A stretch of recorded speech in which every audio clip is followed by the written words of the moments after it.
Hello and welcome to another modelling video. This is Alan from the McConnor Man at YouTube with another model video. Today we're going to be building, reviewing and finishing the Bandai Star Wars Mini Star Destroyer, the Mini Edition. The box is no bigger than a banknote. The runner's the size of credit cards. It still runs at 14,500 scale, depicting the Imperial class Star Destroyer featured in many of the Star Wars films, particularly the opening scene of A New Hope. A kit that's been very sought after by former brands and now very cheap, easy to build and widely available to kids or anyone. The model kit contains a box with the instructions printed on the reverse side of the cover, not standalone, a bunch of promotional material, a plastic bag containing 5 runners, 4 for the ship itself, 1 for the stand, and no markings, decals or stickers.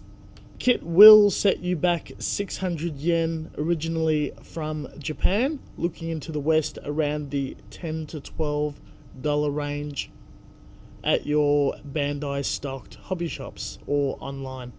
In typical Bandai fashion, these kits are made of polystyrene, the base ABS. They are snap fit, requiring no glue and already molded in its pre-existing colours, not require painting to be as close to the box art as humanly possible. Closer inspection of the runners, they are very well cast with quite deep detail, suitable for painting either via hand or airbrush for those wishing to push it a lot further, and it really would be a shame not to do so. Bandai of late has been leaning towards all ABS kits with very thin gates to easily snap off. This, you definitely need tools such as nippers and knives to cut pieces and clean up. For a very basic build job, this should be assembled in about 10 to 20 minutes. In the way of imperfections like injector pins, flash marks or anything like that, with the rich detail, nothing is inappropriately placed besides the fine edges for your gates. And the injector pins, as you can see in these smaller pieces, are standalone runner-like material that cuts off and sands away. In the way of separation, all of it's in one colour, so we can't judge that. There are no visible seams, and it all comes together in a very clever manner that matches the seams and joints and detail and overall aesthetic of the kit. There is no requirement of putties or glues where we can jump straight into paint. The disadvantage is Star Wars kits are very enjoyable to weather and paint, sometimes with oils or oil-based washes, and they will disintegrate at the snap joints. I've decided to use plastic cement during the assembly process and taken my time to cut, match and test fit before committing to snapping parts together. This has definitely extended the building process, though the entire project was completed within a single day session. I carried on just like if I was to build a Gundam kit, and normally a Gundam kit has much larger, very plain, bland parts, and orientation is very easy to achieve and where parts snap together. This is quite tiny with oversaturation of detail, which is just like how art and science fiction was back in the 70s and 80s, something we do much appreciate. Getting the correct orientation and slotting detail correctly can be a bit confusing, and extra time was required to study the instructions to slot it in right before gluing, but widening of the peg holes for a loose fit and disconnect did make this process a lot easier and less stressful. Really appreciated the ABS base with multiple customizable slots for the angle arm and the ball joint and cup on top to create all sorts of dynamic poses for photography and display. The overall proportions and detail looks very close, if not identical, to the Imperial class Star Destroyer I remember from old games, images, and the movies I grew up with. Big fan. It's one of my most favourite starships of all times, and due to how scarce and rare any sort of toys and model kits were, besides the AMT one, which is nearly impossible to acquire, absolutely great that Bandai is putting all these out, including the 6000 scale light up kit, which will feature on this channel much later on. As a display toy or a snap kit, the finished look right now is pretty super solid. We're definitely going to push this a lot further, and hand painting would really work with figurative methods of shading or casting light. My preference is airbrushing, a topic that is often discussed in the Star Wars modelling forums I'm starting to frequent is the choices of colour. I don't think an exact colour shade is particularly important. With a lot of the Imperial stuff, the general advice is the lightest grey you can humanly come across, and you weather it up as you go or shade it, especially with Starship Gunk, which is a mix of black and red or rust. I'm only sticking to black.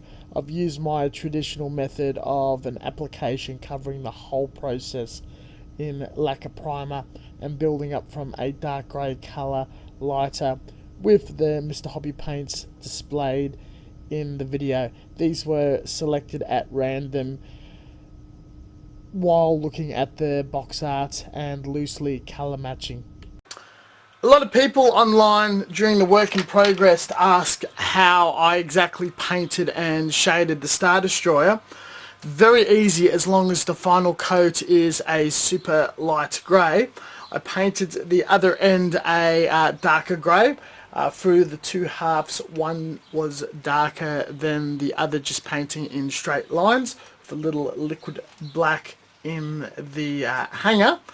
And then I'll go to a slight angle like such, where you'd go in the little slot here and all the sides of the walls that tear up, and spray a dark grey there and the back underneath the bridge section. And once you go to the top where you can't see the sides or underneath, you go for the light grey, one half a little darker than the other to show where the triangle slopes down.